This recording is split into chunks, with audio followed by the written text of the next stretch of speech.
Facebook, Instagram বা অন্যান্য আরও সোশ্যাল মিডিয়া খুললেই আমরা দেখতে পাই শুধু এআই এর মাধ্যমে বানানো ছবি। তো এই ছবিগুলো কিভাবে বানাচ্ছে? অনেকেই তোমরা ট্রাই করো, তোমাদের নিজেদের ছবি দিয়ে করতে পারো না।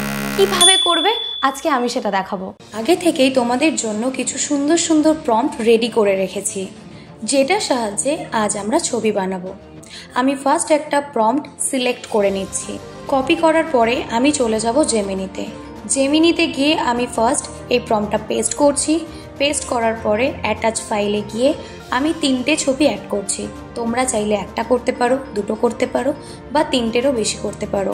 এখানে আমরা একটা অপশান দেখতে পাচ্ছি ফাস্ট রয়েছে, তো আমি যেহেতু বানাচ্ছি এবং দ্রুত চাইছি সেই জন্য এটা আমি ফার্স্টই থাকতে দেবো এবং আমি এটা রান করিয়ে দেবো। দেখো জেমিনি নিজের কাজ শুরু করে দিয়েছে আর কি সুন্দর একটা ছবি আমাকে বানিয়ে দিয়েছে। তোমাদের যদি এই ভিডিওটা এতটুকু ইনফরমেটিভ লেগে থাকে তাহলে এক্ষুনি লাইক, কমেন্ট, শেয়ার করো।